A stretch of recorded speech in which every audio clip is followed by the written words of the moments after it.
क्या हुआ जब बद्रीनाथ यात्रा के दौरान अपने भक्तों को बचाने खुद महादेव भगवान शिव चले आए। फिर जो हुआ उसे देखकर आपका रोम रोम महादेव का गुणगान करने लगेगा। हर हर महादेव। नमस्कार दोस्तों, स्वागत है आपका हमारे चैनल में। आज हम आपको महादेव शिव के चमत्कार की एक ऐसी सच्ची घटना बताने वाले हैं जिसे सुनकर आपकी आत्मा भी भोलेनाथ का नाम लेने लगेगी। जी हाँ दोस्तों, आपने सही सुना। दोस्तों कहते हैं जब गंगा देवी पृथ्वी पर अवतरित हुई तो पृथ्वी उनका प्रबल वेग सहन न कर सकी। गंगा की धारा 12 जलमार्गों में विभक्त हुई। उसमें से एक है अलकनंदा का उद्गम। यही स्थल भगवान विष्णु का निवास स्थान बना और बद्रीनाथ कहलाया।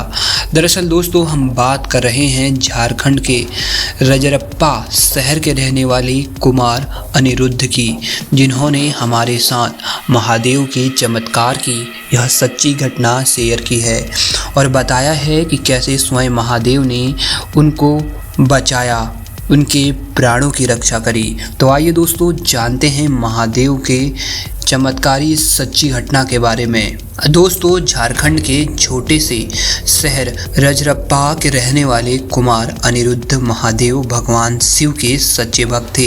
वो रोज सुबह शिवालयों में जाकर भोलेनाथ को जल अर्पण किया करते थे। उसके बाद ही वह अपने दिनचर्या के कामों की शुरुआत करते थे। अनिरुद्ध जी के बचपन में ही उनके पिताजी गुजर गए। तब से अनिरुद्ध जी अपनी माता की देखभाल खुद ही किया करते। उनकी एक छोटी सी राशन की दुकान थी जिससे उनका भरण पोषण होता था। अनिरुद्ध जी बताते हैं कि उनकी माँ की तबीयत ठीक नहीं रहती थी और वे हमेशा एक ही बात कहती थी कि मुझे बद्रीनाथ यात्रा पर ले चलो। पर अनिरुद्ध जी उनकी तबीयत को देखते हुए नहीं चाहते थे कि उनको इतना दूर ले जाया जाए। एक बार जब अनिरुद्ध की माता बहुत बीमार हो गई और उनको हॉस्पिटल में एडमिट करना पड़ा, तब डॉक्टर ने अनिरुद्ध जी से कहा कि इनका इलाज कब से चल रहा है। तब अनिरुद्ध जी उदास मन से डॉक्टर को बताते हैं कि इनका इलाज तो बहुत दिनों से चला आ रहा है, लगभग 1 साल, परंतु कोई पॉजिटिव रिजल्ट मिल ही नहीं रहा। डॉक्टर ने अनिरुद्ध जी को समझाया कभी कभी मरीज को दवा के साथ साथ दुआ की भी ज़रूरत होती है। तुम्हारी माँ जब बार बार बद्रीनाथ यात्रा के लिए कहती है तो तुम क्यों नहीं उनको लेकर जाते?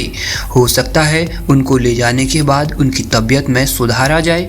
वैसे भी बद्रीनाथ यात्रा की एक मान्यता है कि प्राचीन काल में यह स्थल जंगली बेरों से भरा रहने के कारण बद्री वन के नाम से प्रख्यात हुआ और कहते हैं यहीं किसी गुफा में वेद व्यास ने महाभारत लिखी थी और पांडवों के स्वर्ग जाने से पहले यहीं अंतिम पड़ाव था जहाँ वे रुके थे।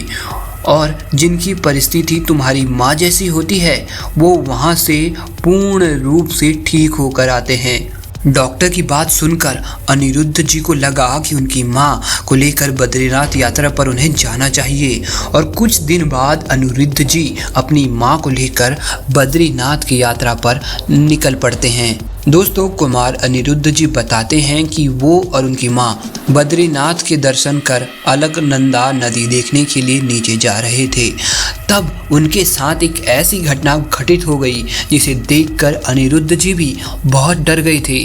बद्रीनाथ मंदिर अलकनंदा नदी से लगभग 50 मीटर ऊंचे धरातल पर निर्मित है और वो रास्ता बहुत ही खतरनाक है। इस रास्ते में बहुत फिसलन और ढलान थी। जब अनिरुद्ध जी और उनकी माँ इस रास्ते से गुजर रहे थे तभी उनकी माँ का पैर फिसल गया और वो सीढ़ियों के किनारे खाई में जा गिरती हैं। ये सब देखकर अनिरुद्ध जी की सांसें रुक जाती हैं और वे चिल्लाने लगते हैं। तभी वहाँ पर सुरक्षा बल वाले आ जाते हैं और उनको शांत करते हैं। उनमें से एक सुरक्षा बल का सिपाही कहता है कि चिंता मत करो, तुम्हारी माँ बच जाएगी। अनिरुद्ध जी मन ही मन भोलेनाथ जी का नाम लेते हैं और उनसे प्रार्थना करते हैं कि उनकी माँ को बचा ले। करीब 1-2 घंटे बाद अनिरुद्ध जी देखते हैं कि सुरक्षा बल वाले उनकी मां को लेकर उनके पास आ रहे हैं। ये देख अनिरुद्ध जी के खुशी का ठिकाना नहीं रहता और वो अपनी मां को सही सलामत देख गले से लगा लेते हैं। उस यात्रा में जा रहे सभी शिव भक्त जोर जोर से हर हर महादेव का जयकारा लगाने लगते हैं। अनिरुद्ध जी बताते हैं कि बद्रीनाथ यात्रा का ये चमत्कार मैंने अपनी आंखों से उस दिन देखा जब मेरी माँ इतनी ऊपर से गिरी थी और वापस बिना कोई खरोच के बच कर आ गई थी। ये अपने आप में ही बहुत बड़ा चमत्कार है।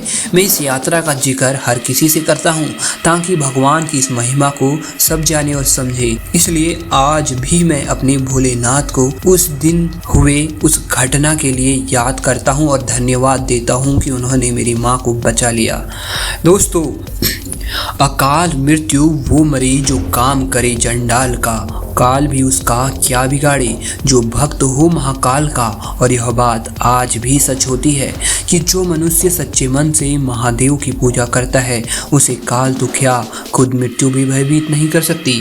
दोस्तों, यदि आपके साथ भी कोई ऐसा चमत्कार हुआ हो तो हमें कमेंट बॉक्स में ज़रूर लिख दें।